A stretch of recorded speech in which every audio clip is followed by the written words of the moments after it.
Hi everyone, it's Jan and I wanted to show you how I made this background for my card using Distress Inks and Impressibilities embossing dies. I think they're dies or plates. Probably they're actually called plates. You know, ladies, once you got me over my fear of card making, now I think everything needs to be turned into a card. Isn't that kind of how we do it? But I wanted to show you how I made this. It was really fun technique.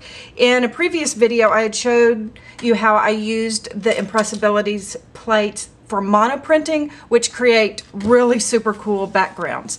So I hope you'll check that out if you haven't seen that video yet. Lots of fun. But this one was, I just really like how this ended up. So I'm going to show you how I did that. Okay, to begin this project, you want to start with a card that is about the same size as your plate. And these Impressibility plates, I think, are 4.5 by 5 3/4. So they're a little bit bigger than your A2. They're a little bit smaller than your A7 cards. See, ladies, I'm throwing those words out there like I am an old card maker. Ha! Anyway, here's what you just want to make sure that your paper, it could be much bigger. I just cut mine down to size so I could kind of create my border the way I wanted it. And then you're going to grab some complementary colors of Distress Ink. Let me get these out of the way over here. And for this one, I really prefer using the sponges for this technique. I feel like I have a little more control over them. The plate, because it's metal and so detailed, is a little delicate. You need to be kind of kind to it. So I'm going to start with some scattered straw. And the reason that I like my makeup sponges for this one as opposed to my regular inking tool is that I can get a little bit better feel for how hard I need to push, etc. So this one I'm not going to worry about starting off. I'm just going to pounce. And that is the technique you want to use all the way all over this page, is pouncing, not so much rubbing. Again, because these fine little delicate filigree elements on this plate would not do so well. So I'm just going to put some spots of color all over my plate here. Just making sure I keep it .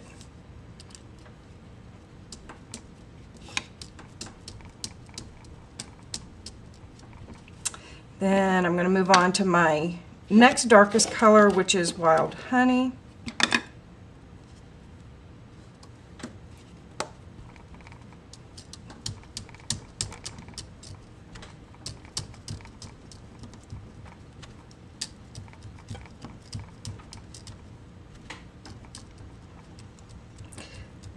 Sorry, I quit talking to you. I apologize. I'm concentrating so much, aren't I? So I just kind of keep rotating it, making sure I keep it in place, and just put your color all over. Okay, I'm going to continue doing this with my other two colors, and when I come back, I'll show you the next step. Okay, so I finished adding my Distress Ink, and just to review, the 4 colors I used were Scattered Straw, Wild Honey, Rusty Hinge, and Fired Brick. Just work them in randomly. You can use any colors, obviously. So the next thing is I'm going to just take my plate and set it aside. And you're just like that.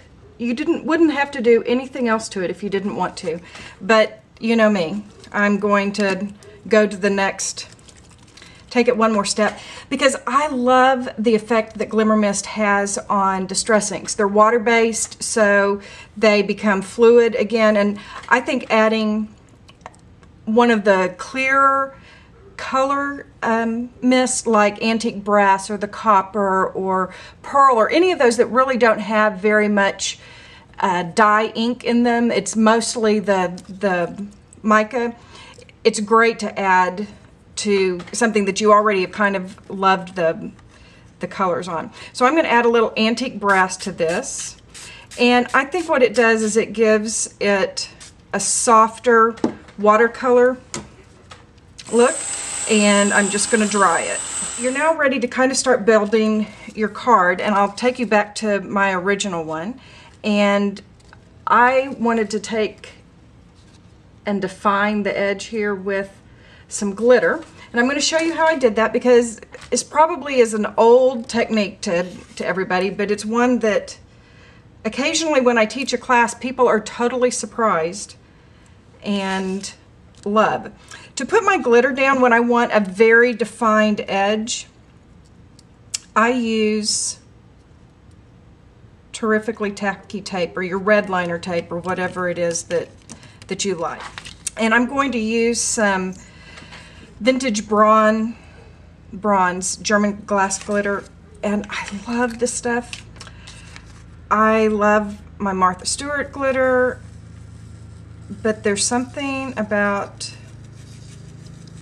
German glass glitter that's more dangerous, because it is actually glass. But isn't that pretty? And look how nice and neat your defined edges are. As I said, the printing plate is a little bit smaller, I mean larger than an A2 and smaller than an A7. So when you finish up with your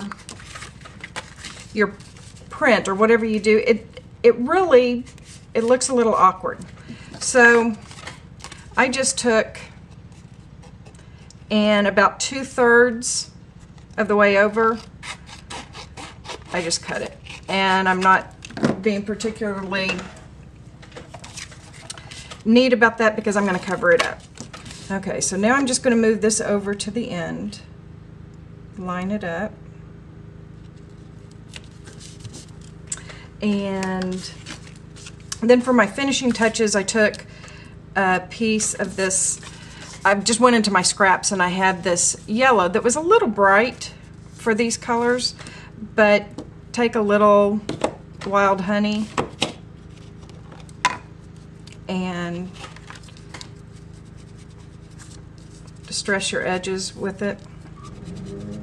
So I'm just going to put that down here.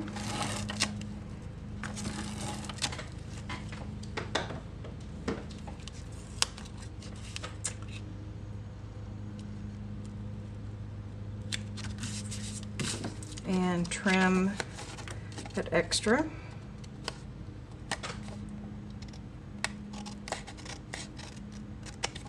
Okay.